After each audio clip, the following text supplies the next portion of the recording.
Hello everyone, welcome to Ed India. I am Gaurav Soin और आप सभी के सामने आज एक इंपॉर्टेंट वीडियो के साथ मैं हाजिर हूँ।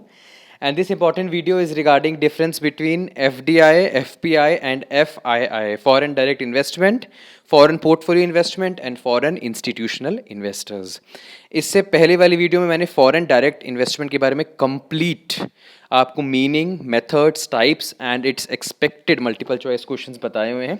और आज मैं डिफरेंस लेके आया हूँ इन तीनों का, बिकॉज नेट जेआरएफ में या सेट में या पीएसजी एंट्रेंस एग्जाम में कई सारे ऐसे क्वेश्चन आ जाते हैं जिनके ऑप्शंस यही तीनों रहते हैं, और आपको इन तीनों के बीच में जो माइन्यूट डिफरेंस है ये जानना बहुत ज़रूरी है। इसलिए मैं आपके लिए ये वीडियो आज लेके आया हूँ। एंड तक देखिएगा जिससे आपको बिल्कुल क्रिस्टल क्लियर कॉन्सेप्चुअल क्लैरिटी हो जाए। So before getting into it, I would like you all to subscribe my YouTube channel Ed India and hit the bell icon for latest updates. You can also follow us on Telegram, और हमारे Telegram channel का नाम है Ed India for NET JRF. आप इसको join कर सकते हैं। इस पर आपको हमारे यूट्यूब वीडियोस की लिंक्स मिल जाएंगी और साथ ही साथ क्विजेज़ की लिंक्स आपको मिलेंगी। जी हाँ, हमारी एक वेबसाइट भी है researchphd.in, जिसमें हम आपको paper 1 net JRF, paper 1 and paper 2 commerce and management के क्विजेज़ प्रोवाइड करते हैं। और साथ ही साथ टेलीग्राम चैनल का जो लिंक है वो आपको डिस्क्रिप्शन बॉक्स में मिल जाएगा, और साथ ही साथ आपको प्लेलिस्ट भी मिलेंगी कुछ डिस्क्रिप्शन बॉक्स में, जिसमें मैंने अभी पीछे इंटरनेशनल बिजनेस को मैं अभी कवर कर रहा हूँ। मेरा फोकस पूरा international business and business environment में है, तो उससे रिलेटेड बहुत सारे वीडियोस, फेरा, FEMA, world bank, IMF, FDI and बहुत कुछ आपको मिल जाएंगे उस प्लेलिस्ट में। प्लेलिस्ट का नाम है business environment and international business, और एक और प्लेलिस्ट है अकाउंटिंग एंड ऑडिटिंग। उसमें अभी आपको एक ही वीडियो मिलेगी, दैट इज़ अकाउंटिंग कन्वेंशन। जैसे ही मैं सेटिस्फैक्ट्री वीडियोस बना दूंगा इंटरनेशनल बिजनेस और बिजनेस एनवायरनमेंट पे, फिर मैं प्रोसीड करूंगा नेक्स्ट यूनिट पे। इसके साथ साथ हमारा एक और यूट्यूब चैनल है research and PhD guide success classes, जिसमें मैं आपको रिसर्च एंड पीएचडी की कंप्लीट गाइडेंस प्रोवाइड करता हूँ। आगे जाकर के पीएचडी का अपना एक रेलेवेंस है। If you want to work as an assistant professor in a university, तो पूरा पीएचडी का आपको वहाँ नॉलेज मिलेगा, पीएचडी एडमिशन नोटिफिकेशंस मिलेंगी और बहुत कुछ, कैसे रिसर्च पेपर बनाना है, कैसे रिसर्च प्रपोजल बनाना है, सारी की सारी नॉलेज आपको हमारे YouTube channel research and PhD guide success classes में मिल जाएगी। उसका भी लिंक डिस्क्रिप्शन बॉक्स में दिया हुआ है। एफडीआई, वैसे तो मैं एफडीआई के ऊपर पूरी एक कंप्लीट वीडियो बना चुका हूं, पर यहाँ पे हम डिफरेंस समझ रहे हैं, डिफरेंस पॉइंट ऑफ व्यू से हम समझेंगे यहाँ पे। फॉरेन डायरेक्ट इन्वेस्टमेंट क्या होता है? फॉरेन डायरेक्ट इन्वेस्टमेंट में आप दूसरी कंट्री में, सपोज आप इंडिया के हो और आप दूसरी कंट्री में इन्वेस्ट कर रहे हो with the point of view of attaining the ownership, interest point of view, for lasting interest. ये वर्ड्स बहुत इंपॉर्टेंट है, इन वर्ड्स से जो है क्वेश्चन बन के आ जाते हैं। ओनरशिप पॉइंट ऑफ व्यू से आप इन्वेस्टमेंट कर रहे हो, या फिर lasting interest, long term point of view से आप इन्वेस्टमेंट कर रहे हो दूसरी किसी कंट्री में, तो वो होता है फॉरेन डायरेक्ट इन्वेस्टमेंट। ठीक है, तो यहाँ पे लिखा भी हुआ है, मैंने ब्लू कलर से बोल्ड किया हुआ है। और ये इकोनॉमिक ग्रोथ को बढ़ावा देता है फॉरेन डायरेक्ट इन्वेस्टमेंट, बिकॉज यहाँ पे आप क्या कर रहे हो? यहाँ पे आप कैपिटल एक्सपेंडिचर कर रहे हो, जिससे हमारी जो इकोनॉमी है या जो भी कंट्री में आप इन्वेस्ट करो उसकी इकोनॉमी में ग्रोथ होगा, डेवलपमेंट होगा। Is it clear? और इसके बहुत सारे मेथड्स हैं, मैंने बताया थे, मर्जर्स, एक्विजिशन, एंड साथ ही साथ मैंने बताया था आपको taking the voting stock of a foreign company, subsidiary companies, and a lot of methods have been told in that video, जिसका लिंक आपको फर्स्ट मिल जाएगा डिस्क्रिप्शन बॉक्स में। पूरा डिटेल बताया हुआ है, साथ में मैंने टाइप्स भी बताए हैं एफडीआई के, वर्टिकल, हॉरिजॉन्टल, कॉन्ग्लोमरेट, प्लेटफॉर्म, तो ये भी आप देख सकते हो। मेन एफडीआई क्या है? ओनरशिप पॉइंट ऑफ व्यू से लॉन्ग टर्म पर्पस से हम जो इन्वेस्टमेंट करते हैं वो होता है foreign direct investment. Is it clear? बाकी आप वीडियो रेफर कर सकते हैं, लिंक दिया हुआ है आपको डिस्क्रिप्शन बॉक्स में। अब आ जाते हैं foreign portfolio investment. Foreign portfolio investment क्या होता है? इसमें हम इन्वेस्ट करते हैं डाइवर्स सोर्सेज में। पोर्टफोलियो मतलब यही होता है ना, हम लोग देखते हैं मूवीज़ वगैरह में या फिर फोटोशूट्स हो रहा होता है तो पोर्टफोलियो होता है, इसमें अलग अलग ड्रेसेस के साथ, अलग अलग प्रॉम्प्ट्स के साथ हम क्या करते हैं, हम अपना फोटोशूट कराते हैं। इन दी सेम वे जब आपने अलग अलग जगहों पे इन्वेस्टमेंट किया हुआ है just to diversify the risk, एक ही जगह इन्वेस्ट करोगे तो क्या होगा? सपोज शेयर्स में सारा पैसा लगा दिया आपने, शेयर्स की वैल्यू गिर गई तो सारा लॉस हो गया आपको। पर यहाँ पे पोर्टफोलियो बना रहे हो, कहीं आप शेयर्स में इन्वेस्ट कर रहे हो, कहीं म्यूचुअल फंड्स में इन्वेस्ट कर रहे हो, कहीं आप एफडी में इन्वेस्ट कर रहे हो, and all other important sources में आप जो है पैसा इन्वेस्ट कर रहे हो। तो ये सारी की सारी जो आप इन्वेस्टमेंट कर रहे हो डाइवर्सिफाई करने के लिए रिस्क को, उसका कलेक्शन हो, वो जो सिक्योरिटीज का कलेक्शन होता है उसे बोलते हैं अपन पोर्टफोलियो। Is it clear? जो कलेक्शन ऑफ सिक्योरिटीज़ होती है जहाँ आपने अलग अलग जगहों पे इन्वेस्टमेंट किया है उसे कहते हैं पोर्टफोलियो, क्योंकि आप दूसरी कंट्री में इन्वेस्टमेंट कर रहे हो इसीलिए इसका नाम हो गया सिंपल फॉरेन पोर्टफोलियो इन्वेस्टमेंट। ठीक है, this kind of investment is considered less favourable. क्यों? बिकॉज ये short term point of view से अपन लेते हैं, है ना। जैसे कि शेयर्स हैं, आपको लग रहा है कि हाँ आगे जाकर के गिरने वाला है शेयर प्राइस, तो आपने इसको बेच दिया। ये long term point of view से नहीं होता है, ये क्या होता है, ये short term point of view से अपन इसमें इन्वेस्टमेंट करते हैं कि हम जल्दी इसको बेच देंगे, जल्दी हम इसको जो है सोल्ड कर देंगे, जिससे हमें प्रॉफिट मिलेगा, जिससे हमें रेवेन्यू जनरेट होगा। Is it clear? तो यहाँ पे लिखा हुआ है। बाकी इसमें जो है लॉन्ग टर्म इन्वेस्टमेंट जो है नहीं होता है, लॉन्ग टर्म इन्वेस्टमेंट जो होता है वो फॉरेन डायरेक्ट इन्वेस्टमेंट में होता है। Is it clear? तो यहाँ पे एक चीज़ और जो है इम्पॉर्टेंट है, कंट्रोल। कंट्रोलिंग पावर किस में ज़्यादा होगी? फॉरेन डायरेक्ट इन्वेस्टमेंट में कंट्रोलिंग पावर ज़्यादा होगी, बिकॉज आप कौन हो? आप ओनर हो, you have the ownership right. पर यहाँ पे क्या है, फॉरेन पोर्टफोलियो इन्वेस्टमेंट में कंट्रोलिंग पावर बिल्कुल नहीं होती है ओवर बिजनेस एंटिटी, बिकॉज आप शॉर्ट टर्म पर्पज से ले रहे हो। आपको लग रहा है कि हाँ इसको जो है सेल करने से प्रॉफिट होगा, तो आप उसको बेच दोगे।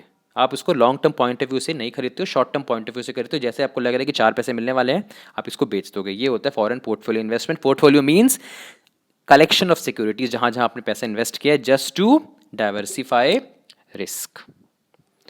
फॉरेन इंस्टीट्यूशनल इन्वेस्टर्स, ये क्या होता है? फॉरेन इंस्टीट्यूशनल इन्वेस्टर्स, इसमें क्या होता है, इसमें जो इंस्टीट्यूशनल इन्वेस्टर्स होते हैं वो क्या करते हैं, वो इन्वेस्ट करते हैं असेट्स में जो कि कोई दूसरी कंट्री है, जहाँ पे उनका हेड क्वार्टर लोकेट नहीं कर रहा, जहाँ पे उनका हेड क्वार्टर नहीं है, दूसरी किसी कंट्री में वो क्या करते हैं, इंस्टीट्यूशनल इन्वेस्टर्स जो है वो इन्वेस्ट करते हैं assets in any different country other than where the organization are based, है ना। जहाँ से ऑर्गेनाइजेशन जो है, जहाँ ऑर्गेनाइजेशन का हेड क्वार्टर है उसके अलावा किसी दूसरी कंट्री में क्या कर रहे हैं, इंस्टीट्यूशनल इन्वेस्टर्स इन्वेस्ट कर रहे हैं, किस में, असेट्स में इन्वेस्ट कर रहे हैं। ठीक है, और फॉरेन इंस्टीट्यूशनल इन्वेस्टर्स जो होता है ये एक इंपॉर्टेंट रोल प्ले करते हैं इन एन इकॉनमी। कैसे? बिकॉज ये जो होते हैं फॉरेन इंस्टीट्यूशनल इन्वेस्टर्स, ये बिग कंपनीज होती हैं, जैसे कि इन्वेस्टमेंट बैंक्स हो गए, म्यूचुअल फंड्स हो गए, जो कि इन्वेस्ट करते हैं कंसीडरेबल अमाउंट ऑफ मनी, अच्छा खासा पैसा जो है वो इन्वेस्ट करते हैं कहाँ पे, इंडियन मार्केट में। Is it clear? जैसे कि किसी दूसरी कंट्री के हैं और वो इंडियन मार्केट में पैसा इन्वेस्ट कर रहे हैं। ठीक है, और इससे क्या होता है कि आगे जा कर के हमारी इकॉनमी जो है वो ग्रो भी करती है, और जब वो हमारी जो है सिक्योरिटीज़ या हमारे जो असेट्स को परचेज करते हैं तो ऑटोमेटिकली क्या होता है, हमारी कंट्री का ग्रोथ होता है, मार्केट जो है वो अपवर्ड ट्रेंड करने लग जाती हैं, है ना। क्योंकि उस चीज़ की ऑटोमेटिकली क्या है, डिमांड बढ़ गई, तो जब डिमांड बढ़ जाएगी तो ऑटोमेटिकली क्या है, वहाँ पे लोग पैसा लगाएंगे तो ऑटोमेटिकली इकॉनमी का ग्रोथ होगा। यहाँ पे मार्केट फोर्सेस जो है वो यहाँ पे एक इम्पॉर्टेंट फैक्टर प्ले करते हैं। Market forces means demand and supply. Is it clear? और इसका जो रेगुलेटर होता है, मार्केट रेगुलेटर जो होता है, securities exchange board of India, जिसे आप सेबी भी बोलते हैं, उसने अराउंड आप कह सकते हो 1450 FII रजिस्टर किए हैं। ठीक है, जो कि मार्केट रेगुलेटर है, जो कि एक वॉच डॉग का काम करता है, उसने अराउंड 1450 फॉरेन इंस्टीट्यूशन इन्वेस्टर्स जो है रजिस्टर किए हैं। और ये जो है एनकरेज करता है इन्वेस्टमेंट, और इन्वेस्टर्स जो है इन्वेस्ट करते हैं कंट्री में, जिससे क्या होता है, ग्रोथ होती है फाइनेंशियल मार्केट की, और ऑटोमेटिकली फाइनेंशियल मार्केट की ग्रोथ होती है तो कंट्री की भी ग्रोथ हो जाती है। Is it clear? तो फाइनेंशियल इंस्टीट्यूशन इन्वेस्टर्स को अगर हम शॉर्ट में समझें तो ये क्या है कि अपनी कंट्री को छोड़ करके, जहाँ से वो कंट्री बिलोंग कर रही है उसको छोड़ करके किसी दूसरी कंट्री में क्या करते हैं, इन्वेस्टमेंट करते हैं, असेट्स वगैरह में इन्वेस्ट करते हैं, जिससे ऑटोमेटिकली क्या होता है, जिससे ऑटोमेटिकली जो है इकोनॉमिक ग्रोथ होता है। Is it clear? Considerable amount of money जो है इन्वेस्ट करते हैं, जैसे दूसरी कंट्री के लोग हमारी कंट्री में, जो कि फॉरेन कंट्री हैं, उनका हेडक्वार्टर फॉरेन में है, वो हमारी कंट्री में क्या कर रहे हैं, वो हमारी कंट्री में जो है असेट्स में इन्वेस्ट कर रहे हैं, असेट्स को बाय कर रहे हैं, तो वो हमारे लिए क्या हुए, वो हमारे लिए हुए foreign institutional investors. Is it clear? तो ये जो है जब हमारी कंट्री में कैपिटल असेट्स वगैरह, या फिर जब हमारी कंट्री में जो है ये असेट्स वगैरह परचेज़ करते हैं, सिक्योरिटीज़ वगैरह जो है परचेज़ करते हैं, उस केस में हमारा जो है मार्केट, फाइनेंशियल मार्केट में ग्रोथ होती है, और फाइनेंशियल मार्केट की जब ग्रोथ होती है तो ऑटोमेटिकली इकोनॉमिक ग्रोथ भी हमारी हो जाती है।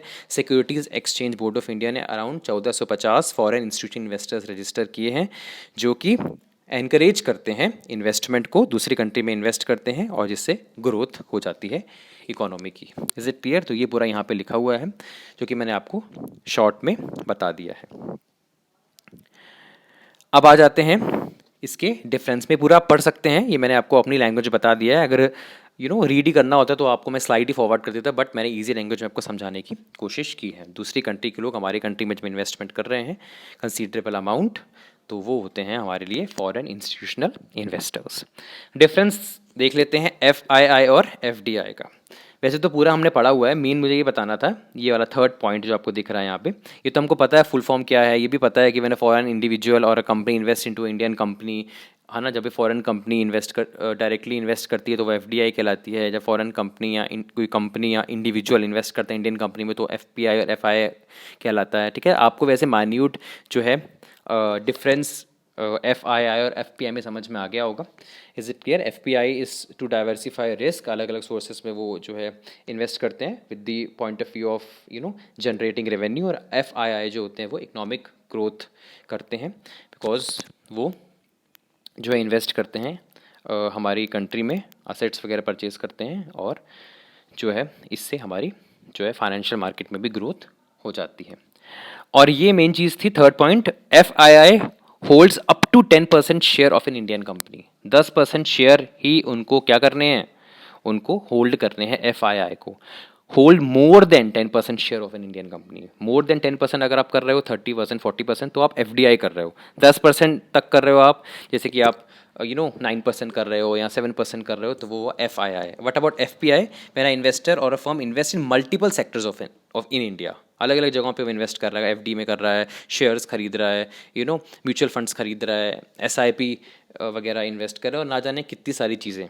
जब डाइवर्सिफाई सिक्योरिटीज़ में इन्वेस्ट कर रहा है just to diversify the risk, तो वो हो गया FPI। आई होप आपको डिफरेंस समझ में आ गया होगा FDI का, FPI का एंड FII का। So this was the complete video, और अब मैं एक्सपेक्टेड मल्टीपल चॉइस क्वेश्चंस आप लोग के लिए लेके आऊँगा बीच बीच में, जिससे क्या है कि आप लोगों को पता भी चले कि जो आप लोग पढ़ाई कर रहे हो वो कितनी फ्रूटफुल हो रही है, उससे कितना आपको जो है बेनिफिट हो रहा है, और कितने क्वेश्चंस आपके बन रहे हैं फॉर नेट JRF सेट या फिर PhD एंट्रेंस एग्जाम, जिसकी भी आप तैयारी कर रहे हो। So thank you so much for your valuable time. पसंद आया हो तो लाइक जरूर करिएगा वीडियो, और एक अच्छा सा कमेंट कर दीजिए, जिससे हमको मोटिवेशन मिले और हम ऐसे ही अच्छा काम आप लोग के लिए करते रहें।